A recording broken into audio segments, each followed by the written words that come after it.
To begin the process of compiling and reporting taxes, you select either a fiscal period or a date range. Date range selection is handy if a state's reporting period is different than your company's fiscal period dates.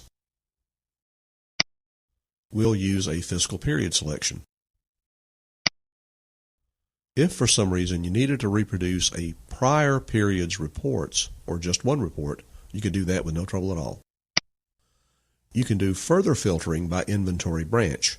If you had a branch office in another state and that state had different reporting dates, for instance, you could choose just that branch for report generation. You see that if you need to, you can break out blended fuel components.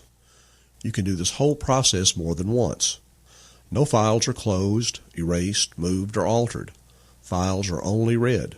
If you forgot something, you could just redo all this. It's very user-friendly. Once you've made your selections, you tell Commander to build the tax reports. You will see the message that the build is complete. You want to see if there are any transactions that have not made it to a tax report. This can happen particularly on new systems that have not had the tax reporting fine-tuned by a couple months' use. Therefore, you would get exceptions if you added a new customer or product or vendor and didn't get all the settings correct. But even so, it's still not a problem. Commander produces an exception report that clearly identifies exactly what is missing and what needs to be fixed.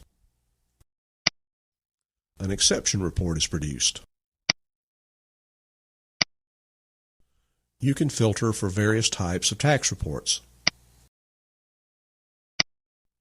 Looking at the exception report, we see the reason these transactions didn't get put on any particular tax report is that in each case the customer code was missing. By going to each customer account and assigning a customer code to each, you fix the problem. Now we can look at the hard copy reports. You can produce all tax reports all at once, or use the wide variety of filtering options to produce a group of reports, say for a particular state. These are your selections for schedule type. And then you choose the format. Remember that Ames sets up each Commander client's system really with customized tax reporting. Your tax reporting will conform to all the wrinkles that your various tax authorities want.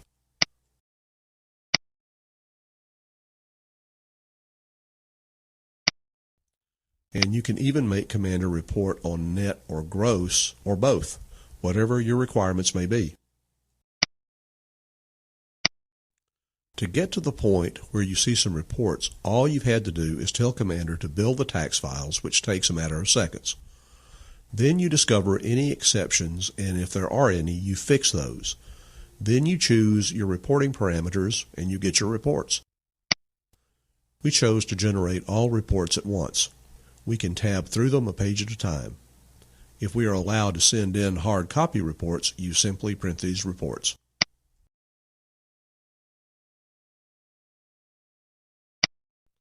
And for a quick look, a reasonableness check, you can run the summary report. And this is it, a clean summary view of the gallons being reported on each tax schedule. If it takes you days to comply with tax reporting now, with Commander that time will be cut to a very small fraction. And remember that for states that require electronic tax reporting, Ames works with third-party EDI providers, or Ames can directly export tax files in .csv format.